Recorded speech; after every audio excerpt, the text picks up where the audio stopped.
Welcome to Unmuted Nation, and it is time again to continue the Hear Me series. At this point, we've had conversations with men and women, with them expressing their truth and perspective, thoughts and ideas, and things that you want to know or we think we know, clarified. And I'm extremely gracious to Black men and Black women for coming through and just sharing their truth with Unmuted Nation. The series is going to continue, and as we look to expand this conversation and really kind of have it, I talked with my team about having conversations that matter. And for different reasons, we find, based on our own perspectives and our own experiences, we lived things that we think matters. And so that nobody is exempt from those behaviors. And we wanted to be sure that we included everybody and we gave everybody a chance to be heard. And so this part of the series will be no different. We are, well, it's Transwoman Hear Me, and I've got two amazing trans women joining the conversation today. I want to welcome Gia Love and Queen Jean to the conversation. Welcome to Unmuted Nation. Hey. Well, first of all, I want to thank you for being here. I know sometimes it's just difficult to say yes. And we don't always, like, I think even the description that we provide, I think we try to make it as forthcoming and honest as possible.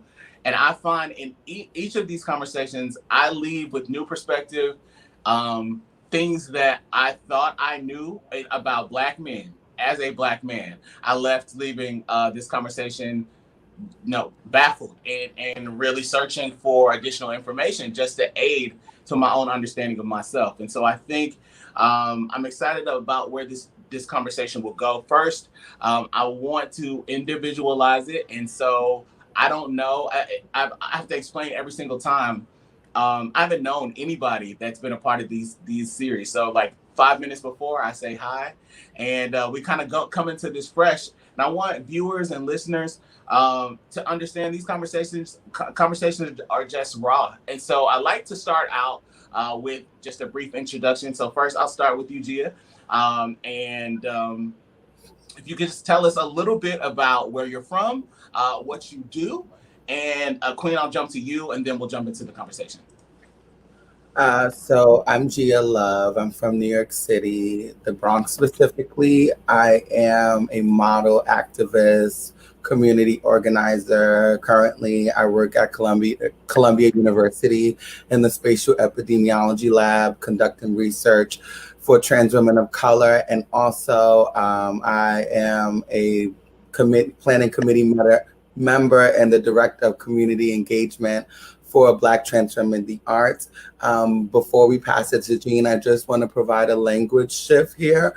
When we refer to like men and women and trans women, we want to say cisgender because I am a woman, and I want to be very particular about the language used to like tell my experience and also delineate between the experiences of others.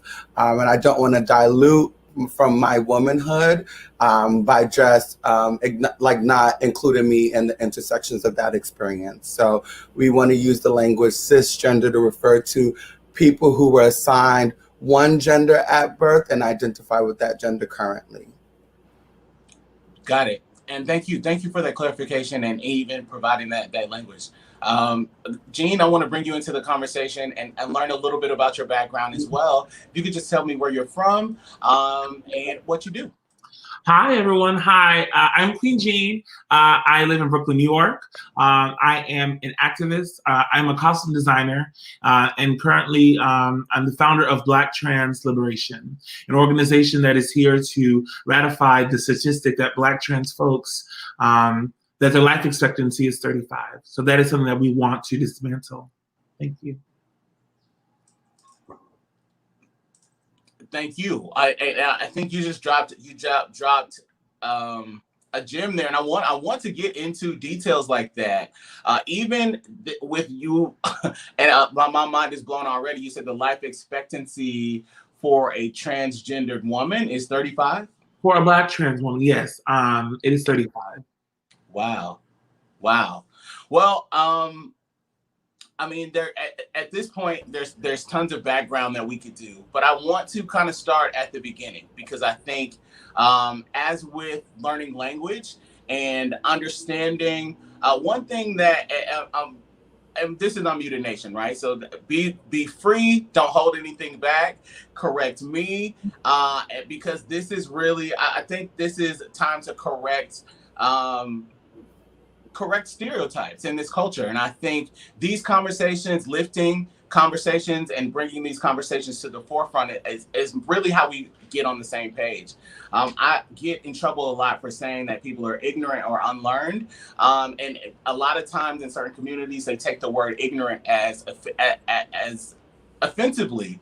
And I don't say it as means to be offensive, but you are ignorant if you refuse to learn or understand something. And so when you speak on things that you don't know, you speak ignorantly, and you sound like a fool if you're unlearned. And so if you guys would bear with me as I learn as well, I think that what I want, and really I want you to get something special from this experience, but I really want people to leave this conversation with corrected ideals and corrected thoughts and hopefully corrected beliefs. And I can't shape or control how people believe, but we know sometimes the way that people think is rooted in belief. And even that belief sometimes is ignorant. And so I think one of the largest things that, and we can get into misnomers and misunderstandings later. I want to talk about, and Gia, I'm going to go back to you just because you brought the language clarification up initially. We talk about cisgender, which to my understanding means people identifying with the gender they were assigned at birth.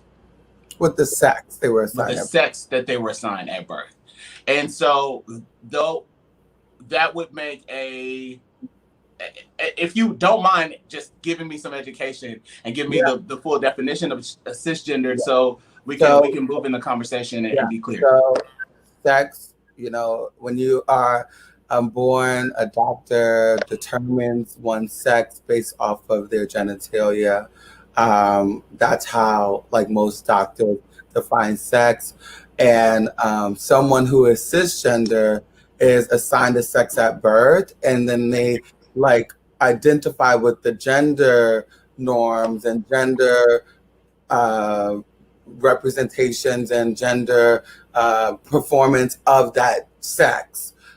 So for example, if you were assigned female at birth, you would live your life and grow up to be like a woman, right? For trans women, in the context of this conversation, if you were assigned male at birth, you would grow up and live your life as a woman, right? And that's who you are. For me, the reason why I like to use that language is because I think oftentimes there is these adjectives to describe us as real or not real. So when people say women versus trans women, what they're saying is they're diluting my experience as a woman. So I like to give context to the experience, because at the end of the day, I didn't really talk about a transition in that definition because, I've always been this way. My mind has always been geared towards this way. If anything, people outside of me controlled and constructed a gender presentation that I did not want.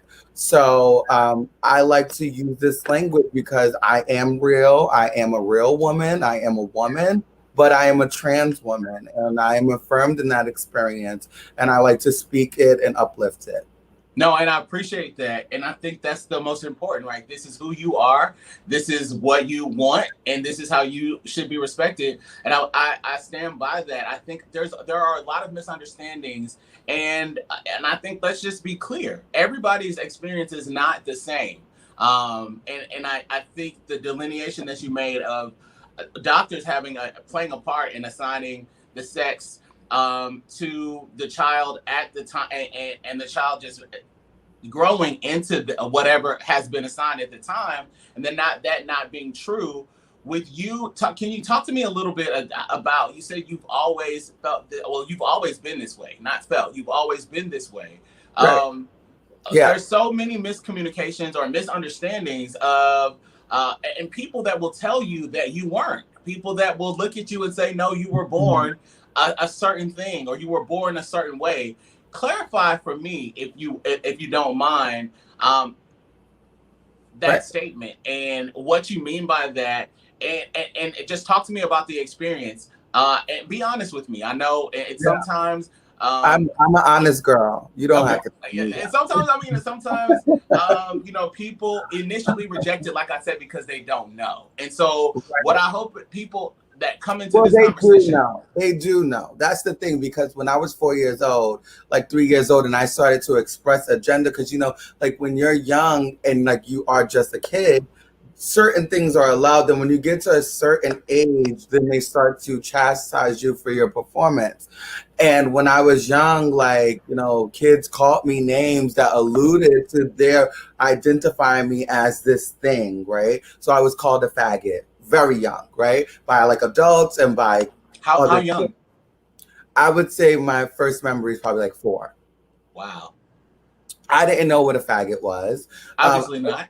Yeah, I didn't know what that meant in the larger scheme of things, but like they knew, they knew. I knew that I was a girl, and so were you called this? You were called faggot by kids and adults, or just kids around you? Like in the hood, like back in the day, there was no political correctness. So to call someone like me a faggot was totally acceptable. Like oftentimes, I don't understand how that's acceptable to call a 4-year-old a faggot. I think that's but that's like the hood. That's like where you grow up. That's like, it was like an adjective that described a person like me at that time. And even to this day, there are many adjectives in our subcultural, like smaller micro communities that people use to identify people. And unless you have the opportunity to break away from those spaces, you may think that that's totally okay. So basically, people did know. People identified me as something, and put like a negative negativity to it. And basically, for me personally as a child, I always knew that like I would get a car, but I wanted dolls. I would want to like play with girls. I didn't want to really socialize and be social with men. And this was like, those are just small examples of like my like trans experience, but sure. I want to go deeper and not only ask you how you carry that today, but one of the questions that I always like to throw in is because it is you saying people knew and you knowing people know. I think that's a blow to people that have told themselves that they didn't, and told that people that tell themselves now. Yeah, that's like, when I was 18 years old, my mother had the audacity to ask me, like, was I queer? And I was like, I'm queer. Like, I am. Like, I am. Just like my brother never had to come out as straight, right? You've all my life, like, you caught me with boys before. You called me names, like, you knew these things. So, like, like it's denial, right? It's denial with you knowing so early. Do you feel like that made you have did you ever feel at any point that you had to grow up sooner, or grow up faster because you didn't have any support in what you were dealing with?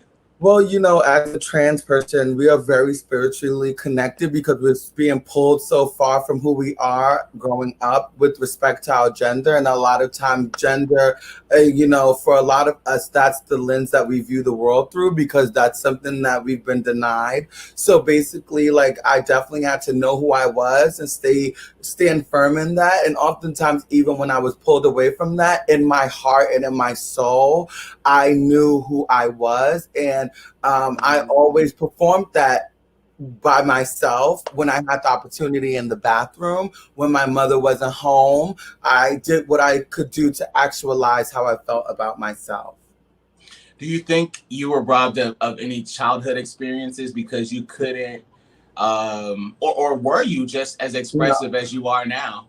No, And I think that my story is my story. I wasn't born in the wrong body. This is me. I am trans, and I that's my experience. Yes, people have caused me pain and trauma through my experience, because I could have had this. Like today, we see young Black trans kids popping up, you know, in like middle class communities. I wasn't fortunate to grow up in a middle class community or with parents who had a larger purview of the world. Like my mom doesn't have much education. She didn't have much support. So she was only doing what she was told to do.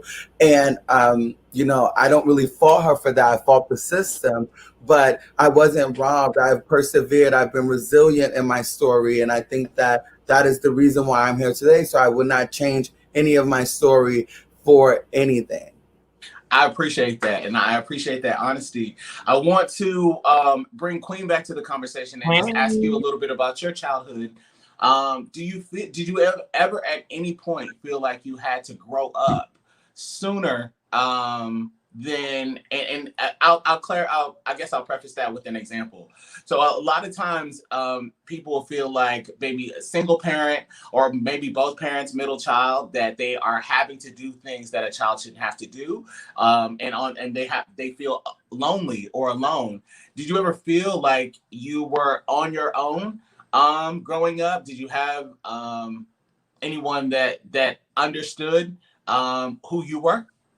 Yes, I would definitely say I grew up in a Haitian home, and in Haiti, and so for me, I grew up with two grandmothers who kind of really embraced me. So I would definitely say that, but I also was very aware that there are things that I wanted to do, dresses that I wanted to wear, the heels and the bras, the things that I wanted to indulge in that I knew I was not going to be allowed to do. Even playing with dolls, playing with my sister's toys. Those were things that I knew I would get in trouble for. So I think very early on, yes, I knew that this was going to mean I would get in trouble. This would mean that I would get scolded, that I would be reprimanded, right, for engaging in that kind of play. And I think that's key, because if you were feeling that like you had the desire to play with these things as a child, it's something that you wanted to do as a child, but you paralleled trouble, or that you would get in trouble by doing those things that felt natural. Did that in any way link you feeling like the way that you felt, or that just you yourself were trouble? No, absolutely not. No. I mean, I know that I've been divine very early on, but I think for me, it's about survival, right? So if we know that in order to get from here, to get to school, to make sure that I'm not harassed at school, I think that some of us will then kind of adapt certain layers and we'll put on certain facades in order to pass, right? Code switching, all of that. So yes, so you will adopt something, your shield, your armor, so that way you can still be yourself, but that I don't have to explain myself to anyone, right? That yes, I am rocking a little Lisa Frank folder because I like it. And don't ask me about it. Don't even question me. Oh, well, why do you have a pink folder? Because I actually like Lisa Frank and glitter. And so for me, that has always just been Queen. I hear it. Yeah, and what I will want to say, I just wanted to touch on, because you mentioned earlier about things being unlearned. And I think for me, and I can only speak about Black culture because I'm a Black trans woman, is that there is always a reluctancy to learn, to embrace, and to even love folks who may be different from you, folks who walk in different shoes from you. But the reality is that, hey, we're all Black, we're all unified because we're all out here just trying to survive. But I think that when we say, that folks are ignorant or folks don't know, folks know, right? When you treat someone like shit, you know. When you put what? I'm going to take that moment to say, yeah, but I just want to indict that. I just want to indict the system here, because I think that it's not a reluctancy to not learn. I feel like we have been really brainwashed and tortured, and like our history here is very documented, and in a lot of instances, not even told to the extremes that we have experienced in this country, on this continent here. And I think that, like, you know, it's not that we don't want to learn, it's that we've been taught not to learn. And like Andy has said, excuse me, Queen has said, sorry, I know her personally, so like. And see, this happens sometimes where this has happened to me before, where my guests know each other, and you know, here I am. As Queen has said, you know, we are trying to survive as a Black people, like, and we're doing all we can do. We're not doing enough. And I want to say that the compassion is not there. That needs to be there. The inclusivity is not there. But I want to indict the system and white supremacy, because that is the reason why Black people are in the predicament we are in. And we as a people need to reject that institution. Well, I'm just going to say, outside of this series, I'm going to invite you back to talk more about white supremacy, because that's my lane, and dismantling it in every way and lifting our culture, and I'm all about that. So I will bring you back to that, because true to that statement, white supremacy is rooted so deeply that Black people perpetuate it in ways unknowingly, and we don't understand so many times that we've been taught these things from white supremacists. We've internalized them and made them traditions, and they have to be stomped out. They have to be stomped out. I want to ask, even people that like are like Pan-African in this movement, that are like so Black power, like so you know, for Black people. You can see these pages on Facebook. They'll have like the African symbol, but then they'll like talk so down about trans people. And I really want to get into that, because I think first I want to ask a blatant question. Both of you can answer. What do you think what is the I guess the most common misconception that you hear about Black trans women? What would you say, Gia, is the most common misconception about Black women that people have? Well, and let's talk about our people, that Black people have. Yeah, like, you know, like that I'm like a sexual object, you know, like, and that, like, you know, like I'm a performance, and that I am a form of comedic relief.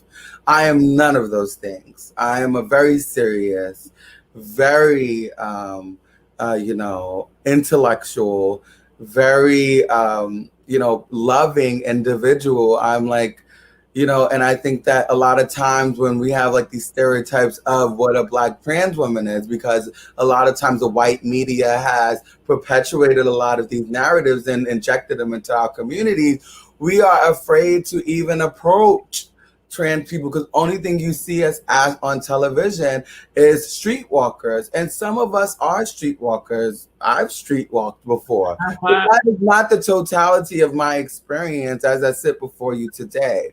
So I think that, like, you know, we need to give the same consideration and courtesy to tell a full narrative and a full experience based off of our lived experiences that we give others. Agree. Queen, most common misconception about Black trans women from your eyes? Absolutely. I think for me, I can definitely say that in terms of misconception, my sister Deja says that your fantasies are not my fantasies. And ultimately that, you know, we are seen as deceptive, as manipulators, right? That we deceive the men that crave and desire our bodies. But the reality is, it's like, you know, if you've met me at a certain corner, or if you've met me at a certain hour, you are only trying to receive a sacrament, right? But I think the reality is that we need to actually begin to dismantle this idea that somehow that trans women, that is a that's like the tool that they use. Did they provoke? Oftentimes when Black trans women are subjected to violence, it's in the handle that, well, what do they do? Were they not honest? Were they lying? Which ultimately, that still doesn't mean that they deserve to receive that treatment, that they deserve, that is justified. So that to me is a real big misconception, that somehow because of our actions that that it justifies that we should be hurt, that we should be killed, that we should be excluded from Black excellence. And so for me, I actually wanted to say that in regards to how we take up space, how we show up in the world, that it is imperative that we embrace each other. I literally just came back from the Commitment March in Washington, D.C., and we sat there for 4 hours, and not one of the speakers mentioned Black trans lives, right? They mentioned a lot of names that we have galvanized for. Breonna Taylor, George Floyd, Sandra Bland, but somehow all the other names kind of got grouped into and more names that we can't even mention. Well, why can't we mention them? So I have the same question. Why do you think it's not mentioned? Oh, why? Oh, absolutely. Because of fear. Because if a Black political man says Black trans lives matter, his sexuality will come into question, right? If T.I. or if Meek Mill said, hey, I'm down with Black trans women, they are going to be brought under inspection, right? That somehow now you're gay, now you're a faggot nigga, now you're with a nigga bitch. Right? So that is the issue, is because it's about fear. It's about that we can't really embrace someone because we are now going to come into question, which is problematic.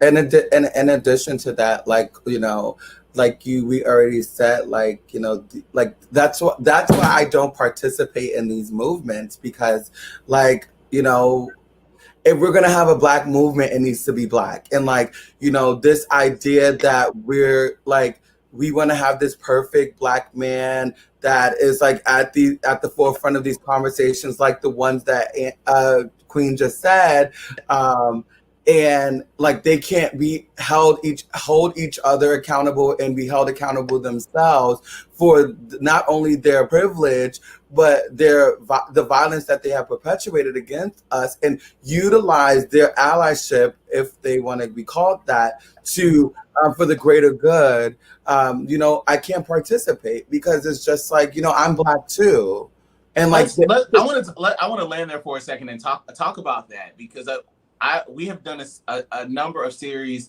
on Black lives, obviously, on this show, and I have my former producer, one of my closest friends, has echoed the same the same sentiments to me, not participating because it's not inclusive for all. And her check really checked me, and this was maybe 4 months ago, 4 or 5 months ago, because she said it, and she was very serious, very, very direct, and I know her well. I mean, she's produced for me, so she's like, this movement is not inclusive, and nobody talks about it, nobody addresses it, nobody in plain sight.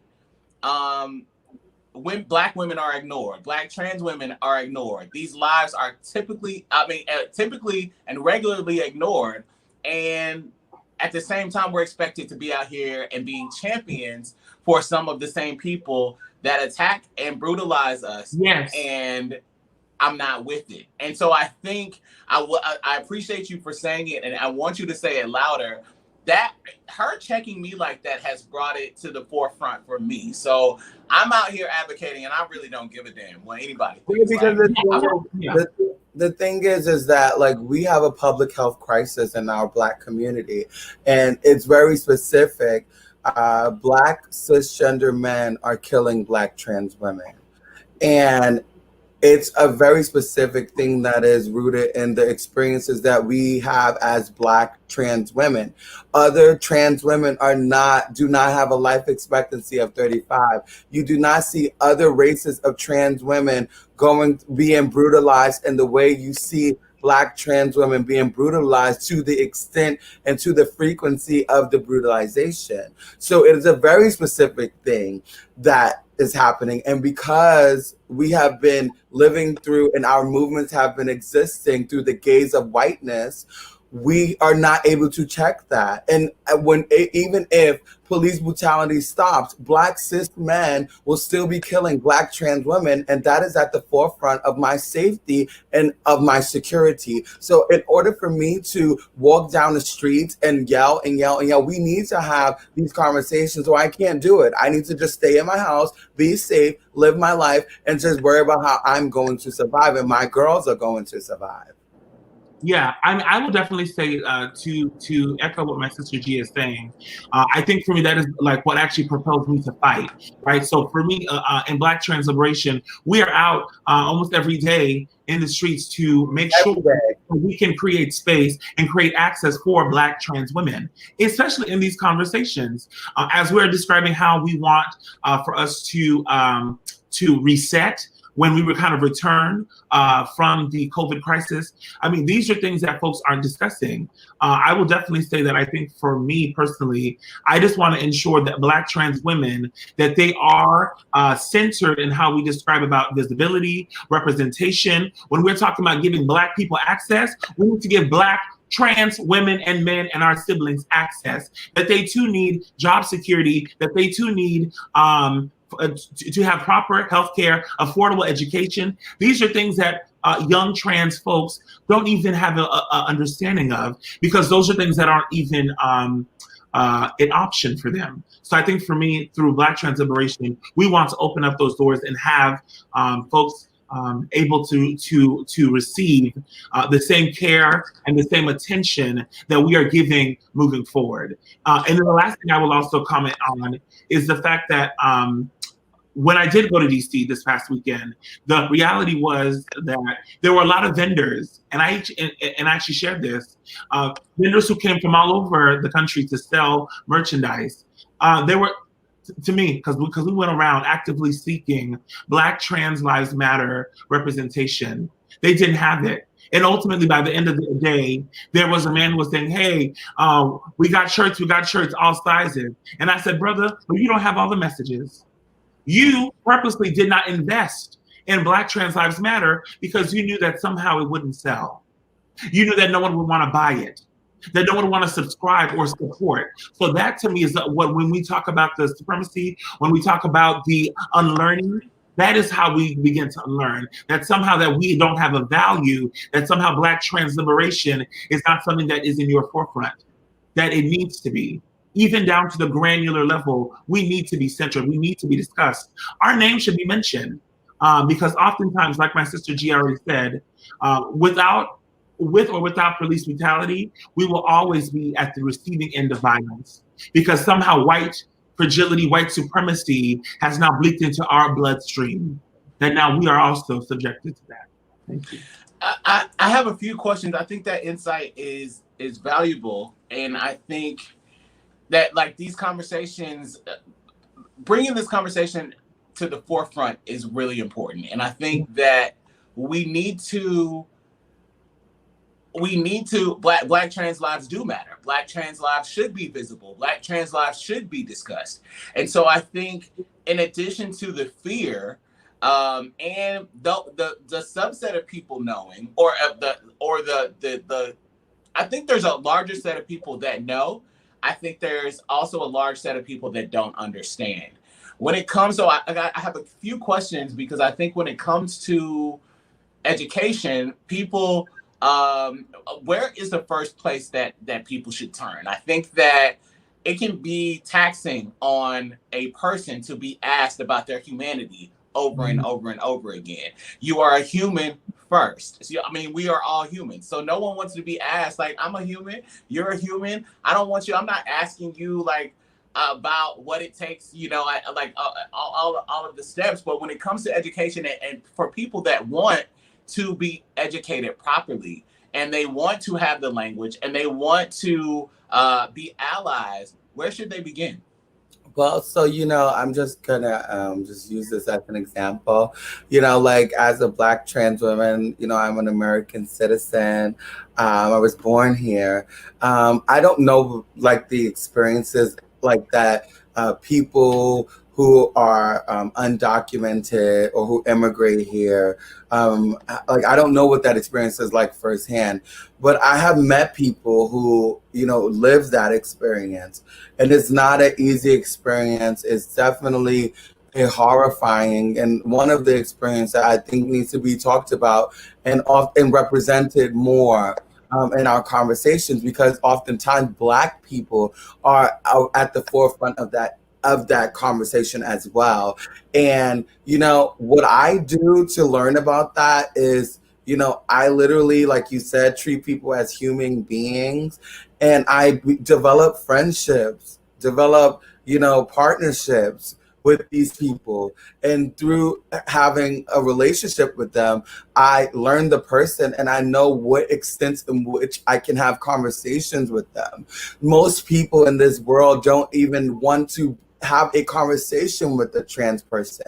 They have so much bigotry and hatred and transphobia in their hearts and in their minds that they don't even want to sit down at a table and have a coffee, right? And just talk about life, not just about, and that's the problem that I have. Like, I'm not a conversation piece to give you a history on gender and sexuality. No, I am, as I said, a very nuanced person. So we can have a very in-depth conversation about tennis, and then maybe I can then share with you about my experience as a Black trans tennis fan and what that means to me when I show up at the tennis court as a Black trans woman, right? So the thing is that we need to, in fact, treat everyone as a human being and start approaching people on a human level and invite people into your hearts and into your minds, right? Simply. Well, I think that's the root of a lot of issues that we have right now. I think just is everybody, every issue is polarizing. Everybody is on their own sides. People don't like talking to people that don't agree with them. People don't like talking to people that don't believe like them.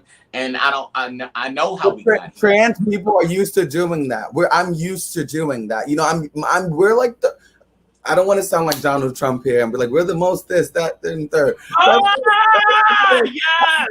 feel like, you know, because of my experience, I've always had to make space for other people, because like I've always been at the margins of every conversation. Like I've never had certain things. Like, there was a first for everything. The first time I read a book about trans people, I was an adult. Right. So basically, like, what I mean is that, like, you know, give people the same consideration you expect yourself. And that's where the dismantling of white supremacy comes in for Black folks. Because I think that a lot of times the reason why I can't get jiggy with a lot of this stuff is because I'm like, okay, so the way you want these people to treat you, you don't think you should treat me that way. The way you don't want them to stereotype you and clutch their purse, you don't think you should think that I want to sexually assault you because I'm existing. Or we can't use their bathroom. Right. So these are the same considerations that you should treat people how you want to be treated. And that's how we will move forward. I agree with that. I actually had to check, and I always checking, but I checked this girl that posted, we had an affiliation years ago, and she was emoting on social media about the Black Lives Matter website lifting the voices of the unheard, really trans Black women that are, and it literally just, they have an excerpt on their website talking about it, and she brings it to the forefront. I don't understand why this needs to be called out this way, which I literally said to her, you literally understand it because it caught your eye, because it's something that you're not paying attention to. So the reason you're triggered by it is because you feel like it shouldn't be there. And her exact question was, why doesn't Black Lives Matter cover all Black lives? And it's like, because Black trans people are telling you that it doesn't. It's just like when Black people tell white people that all lives matter does not cover us. So in the same way that Black trans people are telling us this, we need to listen. And so I do think that enlightenment and learning and just a conversation over coffee goes a long way, because these conversations that people need to have, I'm hoping that this conversation is starting to change some people's minds and their hearts you must treat to coffee, because the thing is it's called equity. And a lot of Black trans women have been denied opportunities just because we are trans. Our existence has been curbed just because we are trans. So if you want to learn and you want to develop a friendship with trans people, invest in us, right? And treat us to coffee. You know what I mean? And then and think about that in the larger scheme of things. Give up some of your privilege to be to level the playing field, because society and this white system is not going to do that for us. What do you say to? Go ahead, Queen. Yes, thank you. What I would definitely say is that I find that Black trans folks consistently have to prove our existence, that we somehow have to prove and define why it is that we matter, that we have to explain. To be quite frank, if my life expectancy is 35, I don't really have too much time to be explaining, right? I think you also have to do a certain level of research and a certain level of understanding. Do your own reconnaissance, right? Understand how you can show up for trans people. It shouldn't be upon trans people. This isn't a trans issue. This is our issue, right? We can't just, again, put it on the onus that somehow that you're going to be absolved, right? If you know one trans person. You are not absolved. You will not be absolved, right? Our hands are all complicit. We're all complicit because, as we know, even right now, there have been now two Black unidentified bodies, potential of trans experience, who have been found, but they have been misgendered, misnamed, dead named. And so for me, it's just like, how can we say that we are here for liberation when we are literally erasing and leaving out our own siblings? So that to me is the issue. That to me is how I think that's where the conversation is. But it shouldn't be upon a trans woman, a Black trans woman, to tell you or to guide you. I think you as a human being should have that decency to show up regardless.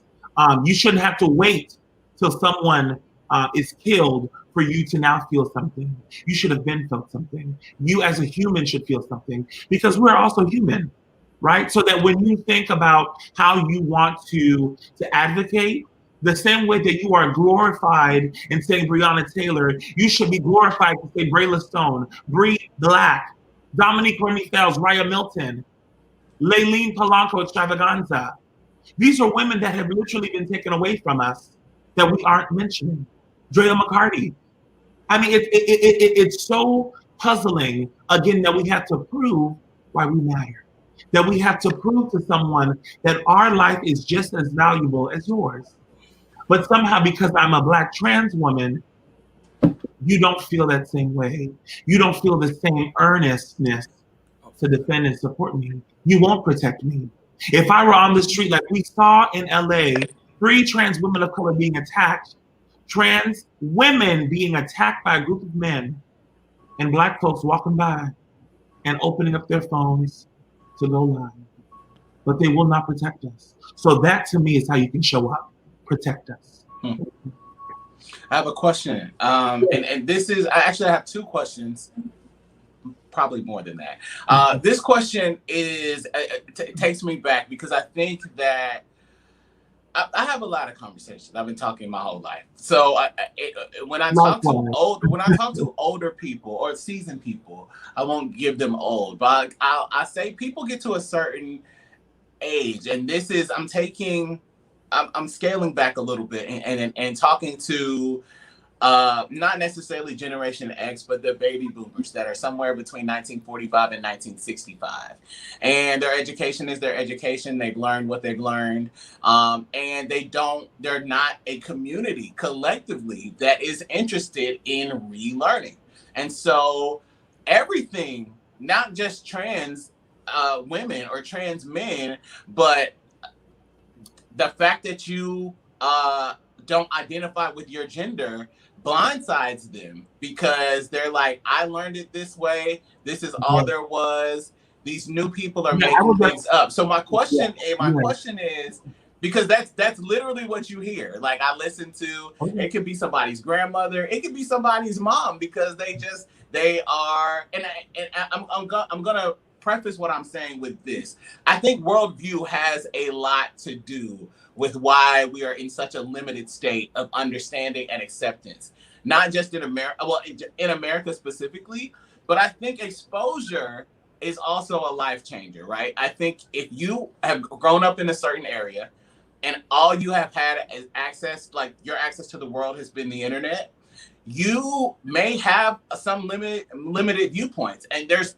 a wealth of information out there. But if you've only traveled within 20 miles of where you live, sometimes you only know what exists in those 20 miles. And there are people that live in this country that in 20 miles, the only people that live within those 20 miles is their family, and they've never gone. And I'm not shading it in any way, but I'm saying you live in Nebraska and your next neighbor is a mile away.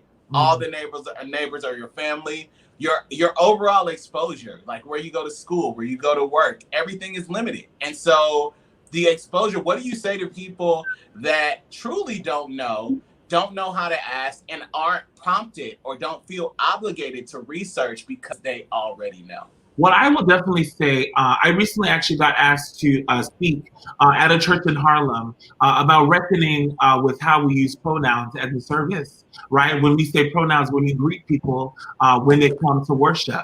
And I was saying that, wow, this is really great. This is overdue. I mean, I come from a church family. So it's something that, that we make assumptions. But it is about literally as simple as asking someone, hi, my love, what are your pronouns? That again is something that is will seem far out, right? Because when we agree, especially in the context of church, right? Hey, sister, good morning, sister. Good morning, brother. Good morning, beloved. So these are things that I feel like we are going to ultimately have to reckon with. That yes, even though your existence, even to seeing a trans woman, maybe at the Walmart. But that even at the Walmart, there's an opportunity for you to make connection. There's an opportunity for you to build. It's not a burden. It's an opportunity for you to ask and to engage with someone and not to necessarily snicker, because I think a lot of folks will do that as well. Because we don't know, we'll assume, we'll fill in the blanks. Don't fill in the blanks, because I can fill them in for you. So I think that is something that I think is really imperative when we talk about our elders, our esteemed parents, folks who, again, might feel rooted and cemented in the way that they do things. But my dear, the tide is coming. We will have to change. We will have to adapt, because that is what we're asking for. We're asking for white people to love and accept us, to give us space. We also need to give each other space. That when we show up for each other, that we can allow someone, a trans woman, to take up space. And that, yes, she will not be clocked. Yes, and whether or not she is cis-assuming or not, that should not mean that is the extension of your tolerance. Fuck your tolerance. Yeah, so basically when it comes to like the elders, I think that's like just a general societal problem. Like we forget about the elders, we give up on them. So I feel like they sometimes don't engage society, you know what I mean? Because that's the narrative. When I become an elder, I chill, I just, you know what I mean? Like the narrative of becoming an elder and what that means. A lot of people don't even check on their grandparents, you know what I mean? Like, because they're not moving as fast as they are moving. So I think that, that's just an issue that we have as a society, like where we don't like really engage elders. But I think that, it's about like mental capacity as well and the ability. And I think that's another thing that plays into it, because some people, because they're forgotten about and they're just like left out there to be an elder, they don't have the mental capacity to like take in these like new things. But then you have some elders like Angela Davis, who talks about how we need to have more space in defining what a woman is and be more inclusive of trans women and being a cis ally in these like critical and academic spaces. So I think that it's like, in terms of accountability, we just need to hold elders accountable and to let them know that they too can participate in this changing and in the equity of the world. We're not for giving up on them. And I just want to say this. With elders, I realized that and with a lot of people, they would say they don't know trans people, but then when you talk to them about their history, they would be like, oh, well, I didn't know this person was trans. But there was a person who I went to school with, And I feel that trans people have been existing just as long as everyone else, right? Yeah. We're not new. So the thing is that maybe like the language has changed. Maybe we have become more affirmed in how we speak about ourselves and demanding respect, and we're not allowing people to disrespect us.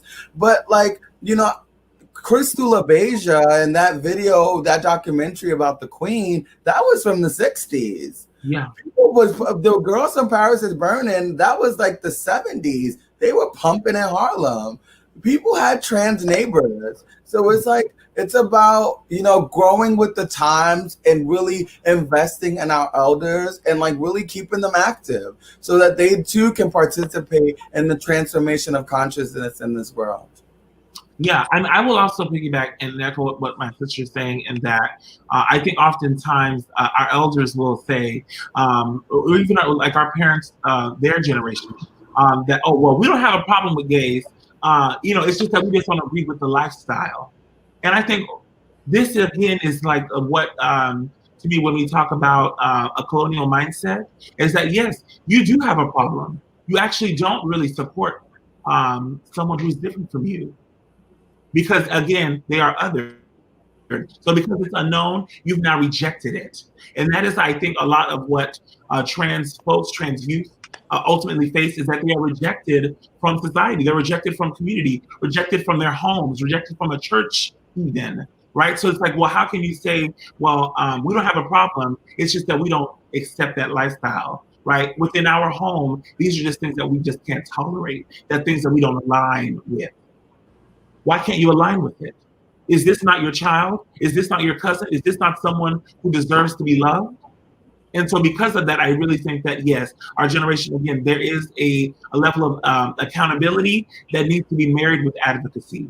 That, like, you have to show up even when we're not in the room. If Gia and I aren't in the room, you should still say Black Trans Lives Matter, right? As you, as someone with access and someone who's a leader, right? Even within your own establishment at work, right? That, are you doing things in your own setting, in your own profession, right? Are there trans women or trans folks even on your staff, right? That these are things that I think we need to really begin to address moving forward. And again, it's not about just having one person there. No, this is not something that you can just subscribe to and then your responsibility is over. Absolutely not. It is imperative that we continually and consistently show up. And that means representation. That means if you know that, hey, I'm looking around and we don't have that trans voice, or we don't have someone to give us that perspective, that flavor, that joie de vivre that we'll innately bring to the table, then you should have that. I think, honestly, this conversation always will move the culture forward. I think the freedom, I love the freedom that both you, Queen, and Gia both bring to this conversation. I think you don't get to that place until you walk in your truth. And I think that a lot of people don't realize that they deny their truth by denying other people. Because I don't think acknowledging, embracing something that's not you does not make you that. But it does make you a denier of the truth. It makes you a denier of your own truth and denier of your own surroundings. I think if you could share words of advice or encouragement or guidance for parents that have identified that their children, maybe their children are trans. And the parents haven't not known how to acknowledge it. We spoke about earlier that kids are coming into their truth earlier and earlier and earlier, and there's not training. These conversations, we know they're not happening in the Black community. There were not parenting conversations happening, enough parenting conversations happening in the Black community in general. So we know they're not happening surrounding this topic. What words of guidance would you give to a parent with a trans child? Well, I'll just say, like, I can't speak from a perspective of a parent, well, like a person who like raises a child, but I would say what I would want, right? I would want more empathy and consideration, and understanding that, like, I may not grow up, like, we should not, like, we need to, like, kind of like dismantle this idea that our children should grow up in our likeness and in our image, because that may not be the case. And like really like accepting your children for who they are. Imagine like denying your child something or supporting them through like whatever they choose to do, right? Supporting them through the beliefs that are like not aligned with what maybe what you have been taught, right? And really, you know, doing the research and doing the necessary work to make sure that your child is loved and supported. Because the thing is that the world is very cruel, and it is really, really traumatizing to be abused every day and not have no place to go to feel safe, not even in your own home. And that is the case for a lot of trans people. And safety is not, I'm not talking about safety from just physical violence, but it's like, you know, emotional violence, you know, spiritual violence. These are all forms of violence that really torment and are frequent in among black trans women. And I think that, you know, we need to just be more kind really to our children, right? And also understand that when your children become adults, you know, you may have some work you need to do to remedy and atone for the trauma you have caused us. And remember that at the end of the day, and I'm going to use I statements here, like I will always be my mother's child, no matter how old I am. And, you know, we need to move forward together, and we need to do the work, and the work is not easy. It's hard. It's a lot of honesty. It takes open-mindedness and willingness to change. And that's what I feel parents should take when dealing with all types of children. Absolutely. All types of children. I mean, I think for me, I will say being a trans child growing up, I think it was something that I wished my parents could have just allowed me to be me. As simple as that is. I wish that I was allowed to play with that doll. I wish I was allowed to maybe wear that little bootcut jean or whatever it is, but that somehow, because I wanted to do that thing, because I didn't want to play with a particular toy, because I didn't want to wear certain things, that somehow meant that I was wrong. That somehow that we are telling people that they're wrong, that they're unloved, that they're not beautiful. And for me, that is something that I swallowed and agonized with a lot of my childhood. But it definitely took my community of friends and family outside of the home who loved me, who said, you're beautiful, you're popping, like you are magic. And that is something that I think that we instill in our kids. I mean, Queen Whitney Houston, right? Children are the future. But if you're telling a child that they need to act like a boy, that they need to stop switching and stop carrying on like this, how can they actually ever receive love? How can they feel powerful? How can they feel confident? And that is something that I wish parents could just be loving. I mean, personally, when I look at parents like Dwayne Wade, you know, it's to see a father show up for their child, regardless of what's happening. I think a lot of times we get so consumed about genitalia. Lil Boosie, calm down, right? First off, that you should be focusing on your own kids, but that's another subject.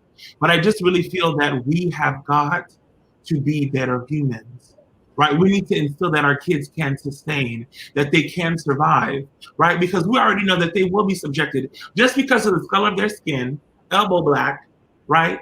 I'm going to face a lot of discrimination. I will face hardships. But if I can't even be the full, powerful, unique myself, if I can't be myself at home, around the kitchen table, with my little nails, whatever the case may be, if I can't be that there, then where else can I be? Where else can I learn that I have power? If we don't have power within our own home, That to me is how we begin to start. We need to instill that as a Black person, your power is there because we are divinely made and created in His likeness. So we don't have to equivocate. We don't need to question. We don't need to be turmoiled. We don't have to unfurl all the time because someone is gay, because someone is queer, because someone is trans. Allow them to be that. Love them for that. And not in spite of, but because of. Thank you. Beautifully said. I honestly think I could go another hour and have this conversation and keep, because I think there's so much power in truth, and I think that I've gotten so much from this conversation. I have to bring it to a close. If there's so much work to be done.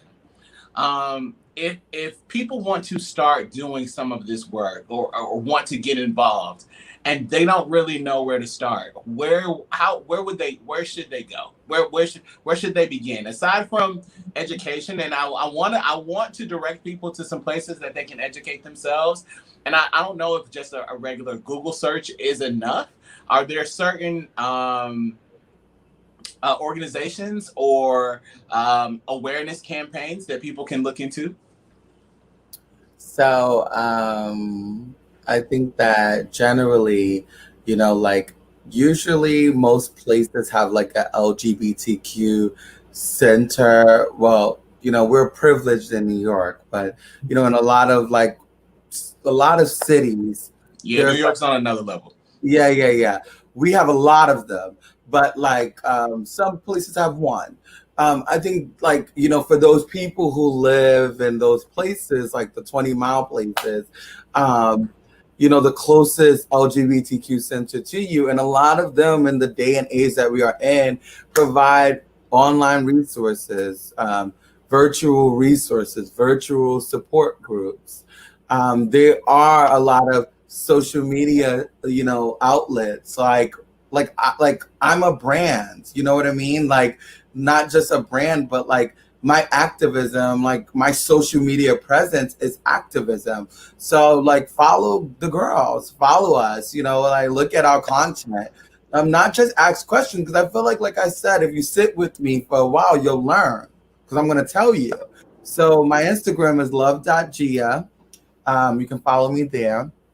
And you'll learn something. You will. I post pictures of me partying. I post education. I allow my social media to tell my story. A book that people can read, I think is very, very, very, very educational, but also it's a personal, like it could get personal for a lot of people, is Redefining Realness by Janet Mock. Yeah.